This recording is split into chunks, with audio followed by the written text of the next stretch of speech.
اکتوبر 2001 میں امریکہ نے طالبان کو بے دخل کرنے کے لیے افغانستان پر حملہ کیا، جو امریکہ کے بقول اسامہ بن لادن اور القاعدہ کے دیگر افراد جو 9/11 حملوں سے وابستہ ہیں انہیں پناہ دے رہے تھے۔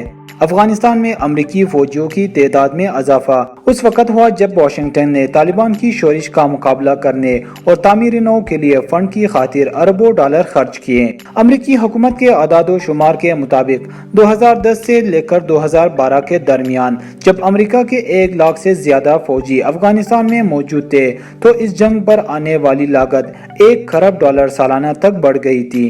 جب امریکی فوج نے اپنی توجہ جارحانہ کارروائیوں سے ہٹا کر افغان افواج کی تربیت پر مرکوز کی تو ان اخراجات میں تیزی سے کمی واقع ہوئی۔ 2016 سے 2018 کے درمیان سالانہ اخراجات 40 ارب ڈالر کے لگ بھگ تھے اور 2019 کے لیے خرچ کا تخمینہ 38 ارب ڈالر ہے۔ امریکی محکمہ دفاع کے مطابق افغانستان میں اکتوبر 2011 سے ستمبر 2019 تک مجموعی فوجی اخراجات 778 بلین ڈالر تھے۔ اس کے علاوہ امریکی محکمہ خارجہ، امریکی ایجنسی برائے بین الاقوامی ترقی اور دیگر سرکاری ایجنسیوں نے تعمیر نو کے منصوبوں پر 44 ارب ڈالر خرچ کیے۔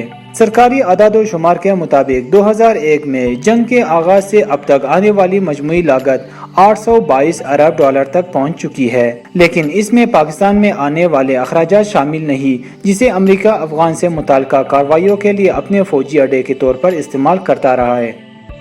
براؤن یونیورسٹی کے کاسٹ آف وار منصوبے میں ایک تحقیق کی گئی جس میں بتایا گیا کہ امریکی جنگ کے بارے میں امریکہ کے سرکاری اعداد و شمار کافی حد تک کم ہے۔ ان کا کہنا ہے کہ کانگریس نے افغانستان اور پاکستان میں آپریشنز کے لیے 978 ارب ڈالر خرچ کیے ہیں۔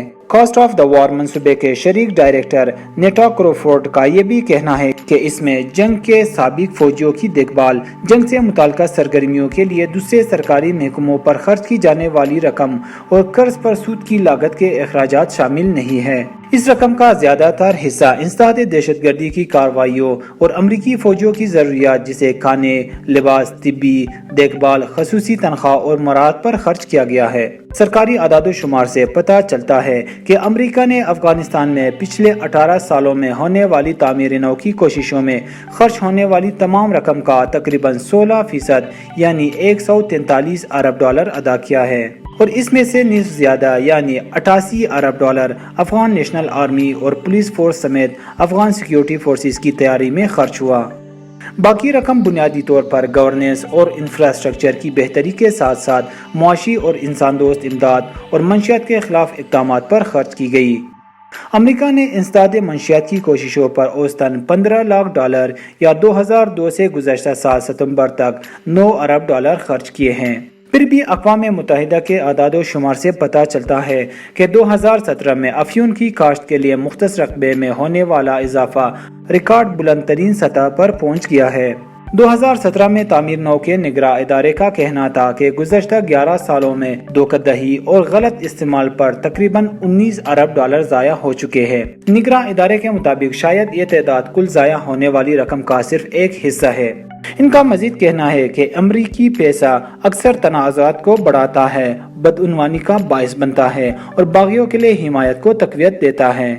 2001 میں جب طالبان کے خلاف جنگ کا آغاز ہوا تب سے اب تک امریکی افواج کو 2300 سے زیادہ ہلاکتوں کا سامنا کرنا پڑا ہے اور اس کارروائی میں 20,660 فوجی زخمی بھی ہوئے ہیں۔ سرکاری اعداد و شمار کے مطابق دسمبر 2019 تک امریکی فوج کے تقریباً 13,000 اہلکار افغانستان میں تھے، لیکن وہاں تقریباً 11,000 امریکی شہری بھی تھے جو کنٹریکٹر کی حیثیت سے کام کر رہے تھے۔ لیکن افغان سیکیورٹی فورسز اور عام شہریوں کے جانی نقصان کے مقابلے میں امریکی ہلاکتوں کے اعداد و شمار بہت کم ہے۔